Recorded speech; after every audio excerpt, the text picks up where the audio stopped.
Assalamualaikum warahmatullahi wabarakatuh. Waalaikumsalam warahmatullahi wabarakatuh. Alhamdulillahi wahidil qahhar, al-azizil ghaffar, mukawwi laila lan nahar, tazkur li ulil qulubi wal absar, wa tansiratan li zawalil qulubi wal i'bar. Ashhadu an la ilaha illallah wal barru ra'ufur rahim, wa ashhadu anna Muhammadan abduhu wa rasuluhu wa habibuhu wa khaliluhu al-hadi ila siratil mustaqim wa da'i ila dini qawimin. Salawatu wa salamu ala sairis salihin. Ma'asyiral muslimin yang semoga senantiasa dirahmati Allah Subhanahu wa taala. Marilah kita senantiasa mengucapkan puji serta syukur karena kehadirat Allah Subhanahu wa taala. Tuhan yang Maha Pengasih yang tidak pilih kasih, Tuhan yang Maha Penyayang yang sayangnya tidak terbilang, dan Tuhan yang telah memberikan kita sebuah nikmat-nikmat. Jikalau kita mengikutnya, niscaya tidak akan bisa. Ada pepatah yang mengatakan, andai lautan sebagai tintanya, rerantingan sebagai pensilnya, dan dedaunan sebagai kertasnya, itu tidak akan cukup menghitung nikmat-nikmat yang telah diberikan kepada kita. Contohnya nikmat kesehatan, kekuatan, kesempatan, dan terlebih-lebih lagi yang namanya nikmat iman dan Islam. Andai kata bukan nikmat kesehatan, kekuatan, kesempatan, kita tidak akan bisa berkumpul di tempat yang insya Allah mubarakah ini. Andai kata bukan nikmat iman dan Islam, kita tidak akan bisa membedakan yang mana baik, yang mana buruk, yang mana halal, dan yang mana haram. Jadi marilah kita senantiasa mensyukuri nikmat Allah Subhanahu wa taala. Allah Subhanahu wa taala berfirman yang berbunyi, A'udzubillahi minasyaitonirrajim, Bismillahirrahmanirrahim. La in syakartum la'azidannakum wa la in kafartum inna azabi lasyadid.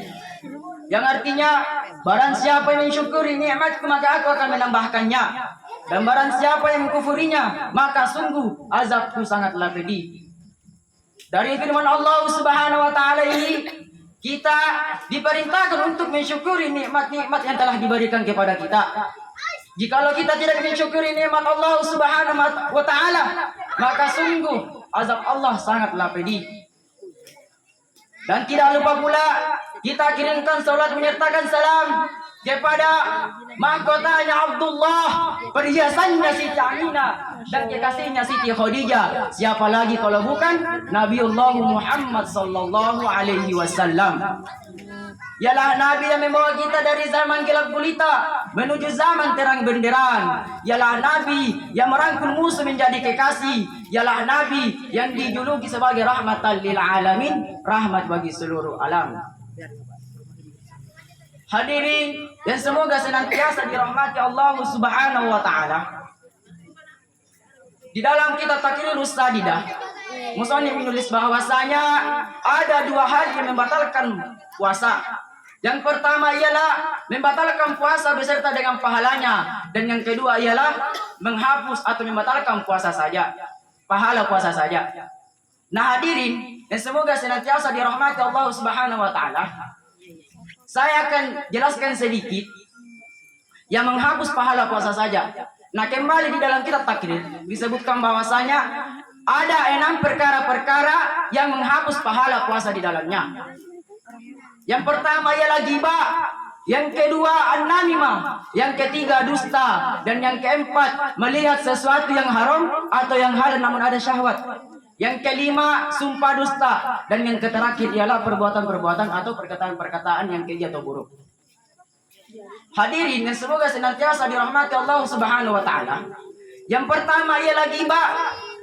Ghibah ialah melakukan cerita-cerita yang dimana ia menceritakan aib atau kejelekan orang tersebut meskipun itu benar. Perbuatan-perbuatan ini juga kita sering dapatkan dari golongan-golongan apapun. Mereka itu tidak sadar bahwasanya apa yang mereka lakukan itu dapat menghapus pahala puasa di dalamnya. Dan yang kedua ialah an-namimah. An-namimah ialah menyampaikan perkataan-perkataan yang dimana ia menyampaikan perkataan untuk tujuan terjadinya fitnah atau kericuhan. Dan an-namimah juga jika diseralati ke dalam bahasa Indonesia itu dinamakan dengan adu domba. Contohnya ketika ada orang yang membohongi orang lain atau memfitnah orang lain untuk tujuan terjadinya fitnah atau kericuhan. Padahal dampak di dalam sifat an-namimah ini sangatlah negatif, dapat memutuskan silaturahim. Nah hadirin sekalian, kemudian yang ketiga ialah dusta, mengatakan sesuatu yang tidak sesuai dengan kenyataannya. Namun ada juga beberapa kondisi yang dibolehkan untuk berbohong. Contohnya ketika berperang melawan musuh Islam untuk mendamaikan orang-orang yang bersengketa dan cerita-cerita atau karang-karangan suami kepada istri atau istri kepada suami. Hanya kondisi ini sajalah yang dibolehkan untuk berbohong. Selain daripada itu sangat dilarang oleh Rasulullah baginda Nabiullah Muhammad sallallahu alaihi wasallam. Kemudian yang keempat ialah melihat sesuatu yang haram atau yang halal namun ada syahwat. Perbuatan-perbuatan ini juga kita sering dapatkan dari golongan-golongan apapun. Mereka tidak sadar bahwasanya apa yang mereka lakukan itu dapat menghapus pahala puasa di dalamnya. Contohnya ketika kita melihat sesuatu yang haram, kita melihat yang bukan mahram kita. Kita melihat yang lawan jenis kita yang bukan mahram kita, kita pandang terus menerus. Perbuatan seperti ini juga dapat mengurangi pahala atau menghapus pahala di dalamnya. Kemudian yang halal namun ada syahwat. Ketika kita contohnya ketika kita melihat yang bukan yang mahram kita kita pandang terus menerus, kita memiliki syahwat di dalamnya, itu dapat juga mengurangi pahala puasa atau menghapus pahala puasa di dalamnya. Hadirin wal hadirat yang semoga senantiasa dirahmati Allah Subhanahu wa taala. Gambarannya itu syahwat. Ketika kita melihat, kita itu akan merasa lezat dan nyaman ketika memandang terus-menerus. Itulah yang dinamakan dengan syahwat. Kemudian yang kelima ialah sumpah dusta. Ketika ada seseorang yang mengeluarkan kata-kata sumpah, kemudian ia berdusta, maka kemungkinan itu dapat mengurangi pahala atau menghapus pahala puasa di dalamnya. Dan di dalam syariat itu juga dinamakan dengan al-yaminul ghamus. Dan perbuatan sumpah dusta juga itu digabungkan dengan golongan dosa-dosa yang sangat besar oleh baginda Nabiullah Muhammad sallallahu alaihi wasallam. Rasulullah sallallahu alaihi wasallam bersabda, "Man lam ya'lamu qawla zuri wal 'amalu bihi wa laysa Allahu hajatu fi ziyad'a ta'amuhu wa syarabuhu." Yang artinya barang siapa yang tidak menghindarkan dirinya dari perkataan-perkataan atau perbuatan-perbuatan yang buruk, maka sungguh Allah tidak akan butuh kepadanya orang-orang yang tidak meninggalkan perbuatan atau perkataan-perkataan yang buruk di dalamnya.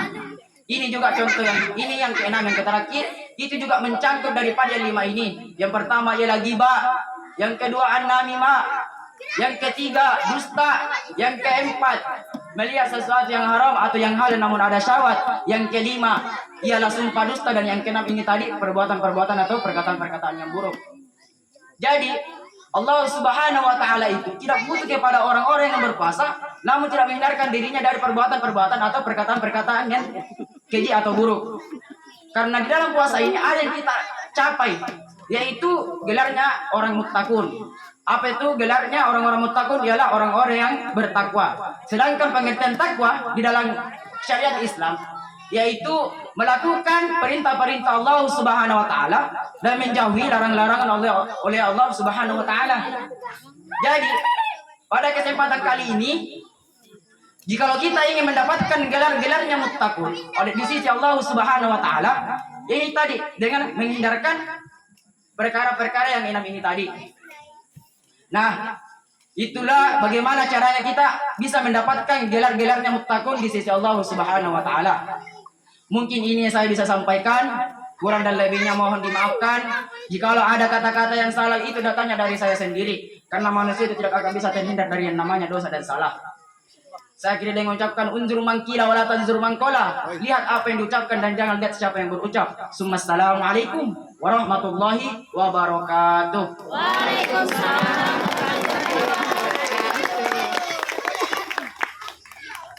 Selanjutnya, kami undang peserta dengan nomor peserta 43.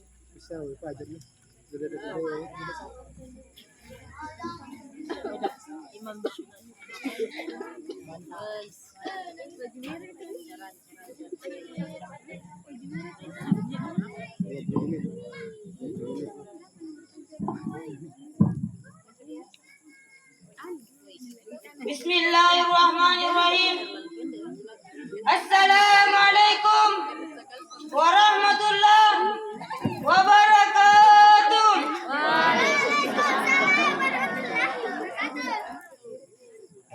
Alhamdulillah. Alhamdulillah rabbil alamin. Wa bihi nasta'in ala umuri dunya waddin. Asyhadu an la ilaha illallah wa asyhadu anna Muhammadan abduhu wa rasuluh. Amma ba'd. Pertama-tama dan yang paling utama, marilah kita memanjatkan rasa puja dan puji syukur atas kehadirat Allah Subhanahu wa taala yang telah memberikan kita nikmat iman, nikmat kesempatan, nikmat kesehatan, terlebih-lebih lagi nikmat Islam, sehingga kita bisa berkumpul di tempat yang penuh barakah ini. Salawat beserta salam tak lupa pula kita curahkan atas junjungan baginda Nabi Allah Nabi Muhammad sallallahu alaihi wasallam. Ialah Nabi yang telah merobek-robek bendera kekafiran dan menancapkan bendera keislaman yang berlafazkan La ilaha illallah Muhammad Rasulullah. Dan ia pula Nabi yang telah membawa umatnya dari alam gelap gulita menuju alam yang terang menerang. Atau dengan kata lain, yukhrijun nas minas zulumati ilan nur. Pada kesempatan malam hari ini, saya akan membawakan ceramah yang berjudul 4 golongan yang baik kita lakukan pada saat bulan Ramadan. Hadirin wal hadirat rahimakumullah. Yang pertama, tahlil Quran. Orang-orang yang senantiasa berpuasa di bulan Ramadan. Puasa di bulan Ramadan. Karena mereka semangat bergembira dengan datangnya bulan Ramadan. Mereka tidak menyenangkan datangnya bulan Ramadan. Hari-harinya digunakan untuk memperbanyak amal-amal kebaikan, untuk melakukan ketaatan-ketaatan. Karena pada bulan Ramadan semua amal kebaikan dilipat gandakan. Sebagaimana Rasulullah sallallahu alaihi wasallam bersabda, "Lau ta'lamu ummati ma fi Ramadan, la tamannu an takunna sanataha Ramadan." Kalau seandainya umat kita tahu, kalau seandainya pahala atau fadilah Ramadan itu diberitahukan, ditampakkan oleh Allah Subhanahu wa taala, maka umat kamu minta 12 bulan itu seluruhnya dijadikan bulan Ramadan. Kenapa umatku meminta demikian? Karena pada bulan Ramadan tersebut, fa innal hasanata mujtamiyatun, kebaikan-kebaikan berkumpul di bulan Ramadan. Wa ta'at maqbulatun, dan ketaatan-ketaatan semuanya dikabulkan oleh Allah Subhanahu wa taala. Wa tawatil musyabatun, dan doa-doa semuanya dikabulkan oleh Allah Subhanahu wa taala. Kemudian wa turuba magfiratun, dan dosa-dosa semua yang digugurkan oleh Allah Subhanahu wa taala pada saat bulan Ramadan. Dan selanjutnya, wal jannatu mustaqatul lahum, dan surga merindukan orang-orang yang senantiasa berpuasa di bulan Ramadan. Hadirin wal hadirat rahimakumullah. Kemudian yang kedua, wahabizil lisan. Mereka yang senantiasa menjaga lisannya, tidak mengunjing saudara-saudaranya, tidak membibirkan nabi tetangga-tetangganya, terutama di bulan Ramadan. Karena apa gunanya kita berpuasa mulai dari terbitnya fajar sampai terbenam matahari, apabila satu harinya digunakan untuk membicarakan aib orang lain. Boleh jadi orang yang kita bibirkan aibnya, orang yang kita riba itu lebih baik daripada diri kita.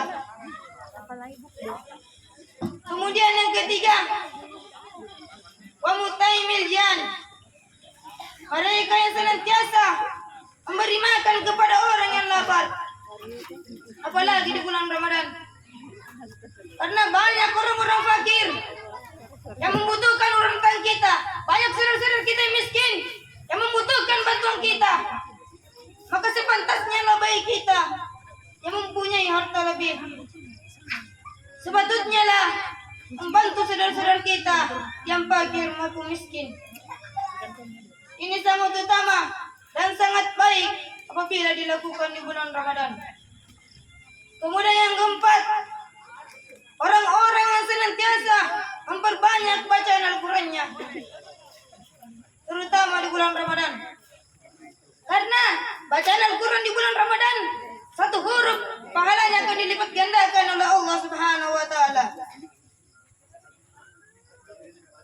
Oleh itu, marilah kita memelihara Ramadan tahun ini dengan mengisi amal-amal kebaikan, ketaatan, dan memperbanyak bacaan Al-Quran.